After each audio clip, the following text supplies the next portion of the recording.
You're watching Twin Tier Sunday with Jennifer Sheahen.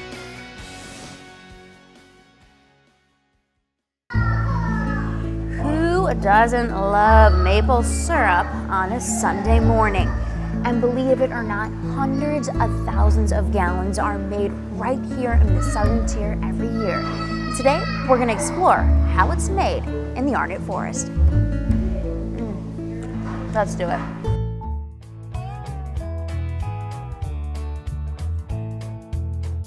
It's time to see how that lovely maple syrup is made, and Kathy's going to explain now from start to finish as much as she can about the process as it comes out of the tree to on the plate. Go ahead and tell me how everything gets done. Right here, these lines you see here, the sap comes in straight in from the trees that are tapped out in the woods to these lines. It comes into this, which is called a releaser. Once it fills up, it will pump over, and the pump will pump it outside to where you see the raw sap sign. Then, once it does that, I have raw sap right there, and I open that when I'm ready, and then it comes into the reverse osmosis, and from there it takes it from 2% sugar to 10, 12% sugar. And the top hose will take out the concentrate, which if you had this in your house, you would throw that away. That would be your discard. And the bottom tank is permeate water, which is pure water with no mineral in it. And that's what we use for cleaning in the sugar house. So if we'll step into the next room, we'll take it from there. Beautiful. This is my concentrate tank here. And I will get 3/4 of a tank of concentrate of the sap to 3 of these of the permeate water. So it really takes quite a bit of water out to process. We need to come this way, guys. Right.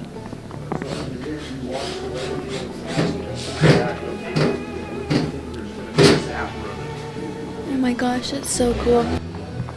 From here, it's in my concentrate tank. When I'm ready, I open that valve, and we're going to do it as we go. It'll come through this pipe here, comes around here, and comes into this pan here, which is controlled by a float. It goes through there and into the flue pan. It travels up and down through the flues, and as it gets more concentrate and becomes more syrup, it pushes forward. This is an eye level, which we use to, I gotta adjust my flow. Which tells me how much is in my pans, because you don't want to go too low in your pans because they will burn. It then comes up here to a float, and this float is adjusted to allow sap into my pans. You always want to make sure your smokestack's open.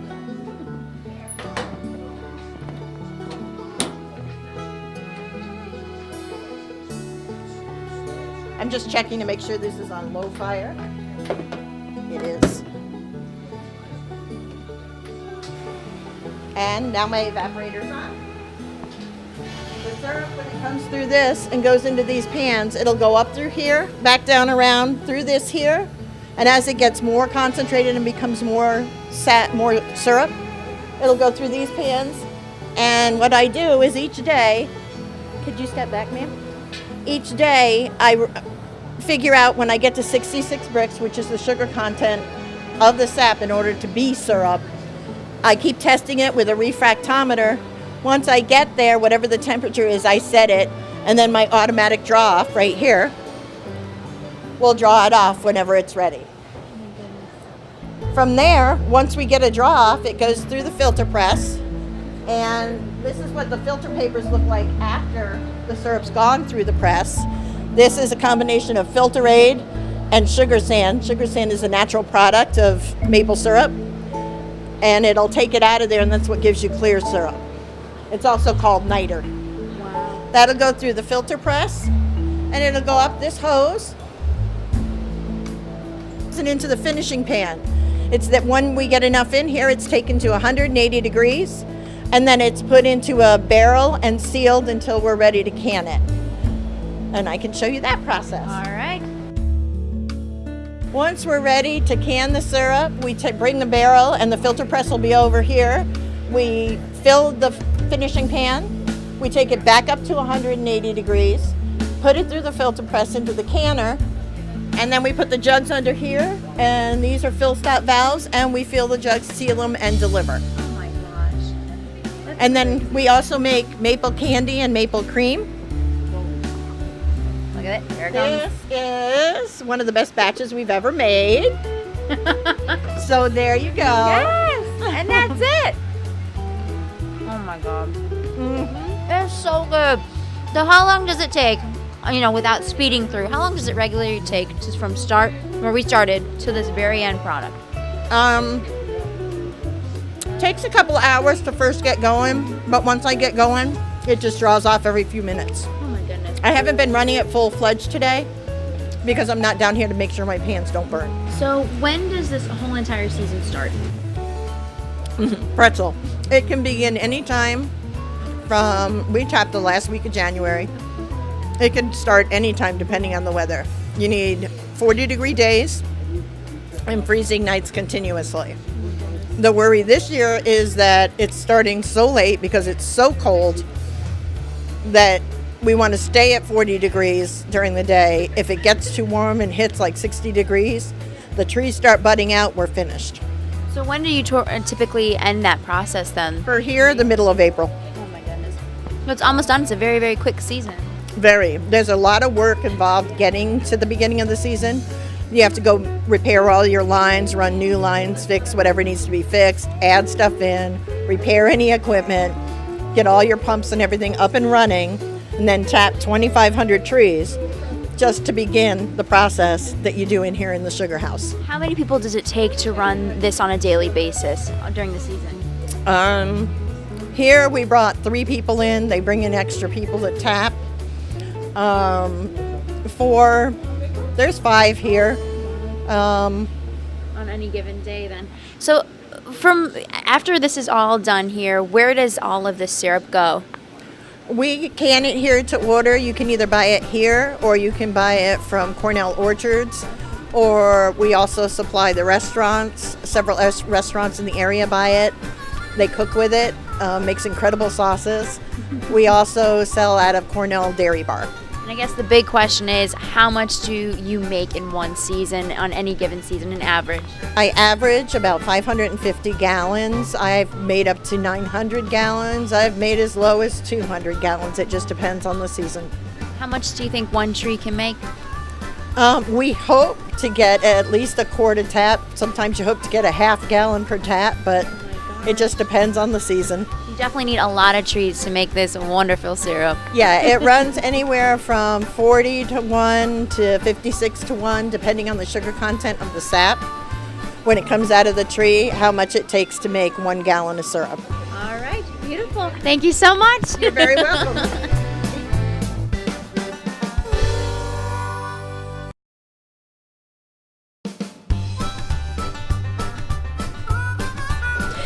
Welcome back. It's time to see how the tree is tapped and how this all starts out in nature. So go ahead, Peter, and tell me a little bit about what you were showing just to the other people walking around here a few moments ago.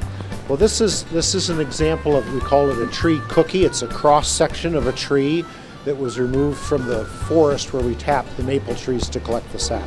The forest where the trees are tapped is called a sugar bush. So that's a geographic area that has usually anywhere between 40 to 60 maple trees per acre where we collect sap from those trees. And the important thing to think about the sugar bush is that's the factory. That's where the sugar is produced that ultimately is what we enjoy when we have maple syrup or maple cream or maple cotton candy. And so keeping the trees healthy makes the production from the factory better and more sustainable. So when we tap maple trees, every year we try to tap a new location on the tree. And this is an example of a tree that had been tapped for several years, and you can see that a hole was drilled into the tree, and then one of these, something like this called a spile, is inserted into the tree, and that spile is what is used to collect the sap. So somewhere on the side of this tree there's a hole, and then when the tree is drilled, it compartmentalizes and isolates the wound that's created by that, and it prevents the microorganisms that are associated with that wound from spreading into the rest of the tree. So it's a self-defense mechanism that the tree has when it's wounded. And the trees will do that for any kind of a wound. If a branch is broken or pruned, then it goes through that compartmentalization. And what this cookie illustrates is how the tree compartmentalizes. So when we're tapping the tree, when we go out in January or February to tap for that season, we'll look for previous scars or previous indications where we'd tapped the tree, and then we'll offset from that. Usually we'll come laterally 2 inches and then go up or down 4 or 5 inches so that we're sufficiently offset that we get into fresh wood. Part of the self-defense mechanism of the tree, as it heals itself over, as it heals that wound, it prevents oxygen from getting into the tree, and so the only microorganisms that could survive would be anaerobic, so they live in the absence of oxygen, so the decay is slowed down. But if you re-drill the same hole, then you add oxygen and then you accelerate the decay inside the tree. So correct tapping procedures is important to maintain the health of the tree, which is the factory.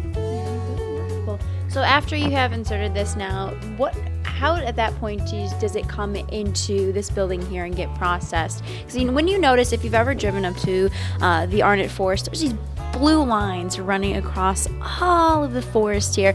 When I first moved here, I didn't know what that was, but that is all the syrup, the sap coming out of the trees, coming to this exact building that we're standing in right now. Okay, so the tubing system that we have starts with, it's called a drop line, which it has the spile on one end, and then it's usually about a 30-inch section of tubing. We use 5/16, and the industry standard is a 5/16 diameter tubing. That connects to another section of line called a lateral line. So the drop line connects from the tree to the lateral line. The lateral line connects usually 5 to 7 maple trees, and then the lateral line connects to a main line. And so the main line is, it'll vary between 3/4 of an inch to 1.5 inches black plastic water line. So the diameter depends upon how many trees and how far away you are. And then that main line is what transfers the sap from the sugar bush down to the sugar house. How does it, is there a vacuum that pulls it in, or how then does it actually get drawn to this area? So for our sugar bush, we have a vacuum system, and the way the vacuum system works is it lowers the pressure outside the tree. It makes the pressure in the tubing system less than the pressure inside the tree, so it allows the sap to flow out. It doesn't suck the sap out like you would think a typical vacuum would do, but it allows the physics of it so that the sap flows. Okay, and then how many times, as you can see, you've actually been in this tree quite a few times. Does it ever expire? Like, are you ever get to a point where you can't use the same tree anymore? Great question. So some maple producing families have been using the same sugar bush for generations. And what's important is that the tree is healthy and growing quickly, because as the tree grows, it adds layers of wood. And so if you start tapping here and you work around the tree tapping every year, by the time you get back over to where you started, you've added another couple inches of wood to the outside of that tree. So then you can tap that fresh wood, in the same area where you tapped before. So as long as your trees are growing well, you can continue to tap these trees for decades and decades. Oh my goodness, that's incredible. And then how many forests like this are there in New York State? So it depends on, where you make the cutoff line about, what makes a maple producer. And there are thousands and thousands of backyard maple producers, and they might tap 3 trees. We have people like that coming here this weekend, and they may tap 3 trees or they may tap 100 trees. The largest producers in New York State are going to tap in the order of 30 to 50,000 trees. So there are very relatively few of them. Overall, there's, I'll say there's producers that have 500 or more taps, I'd guess there's 1,500 to 3,000 of them, which is a small percentage of the number of maple trees that could be tapped. That's incredible. Perfect. Thank you so much. I appreciate it, Peter. Not a problem. And right after the break, we're actually going to show you a machine that you can use in your own backyard. And we're also, I guess, have some dancing chefs that you didn't even... We got some dancing Jamaican chefs too. So we'll see you right after the break.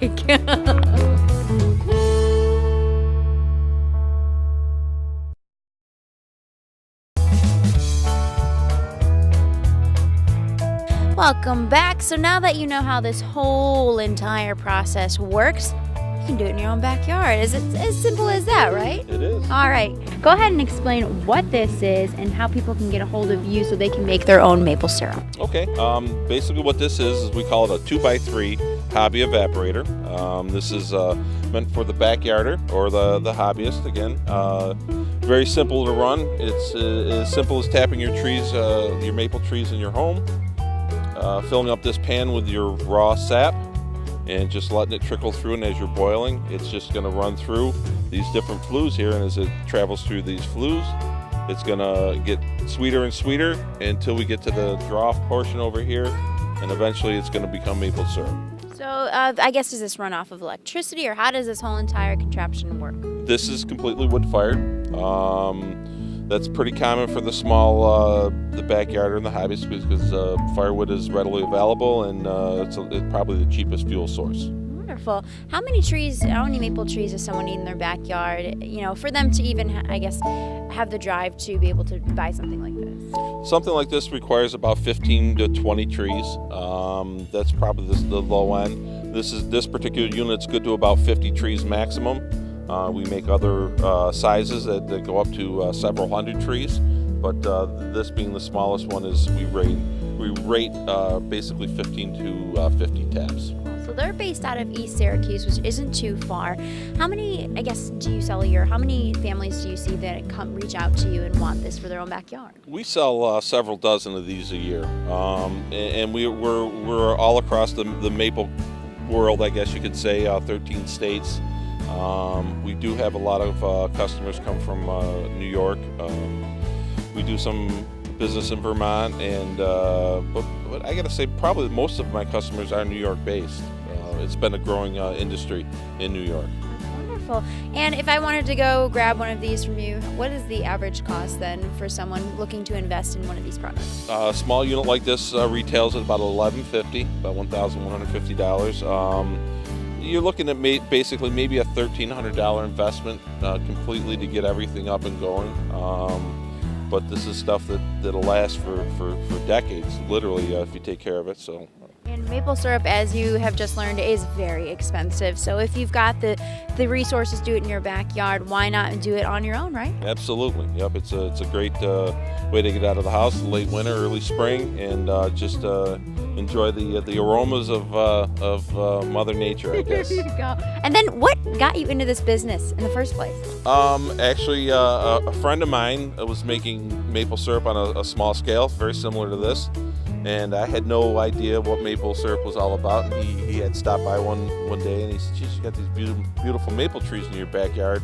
You should tap them." And I really didn't know what he was talking about. And a few days later, he came by with a bunch of taps and buckets, and he said, "This is what you do, and do it on your turkey fryer." And that's how I did it my first year. I put 7 taps in, and I made about 1.5 gallons of syrup on a turkey fryer, and that's what started it all.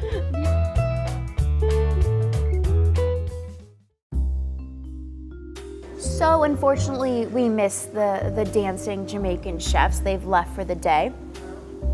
Well, I'm gonna sit here and enjoy my maple syrup pancakes. And if you're doing the same thing right now, just remember, it's a little piece of gold that comes from your own backyard.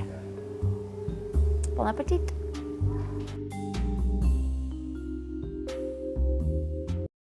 I love maple syrup. I love maple syrup. I love maple syrup. And this week on Twin Tier Sunday, we're going to show you how it's made.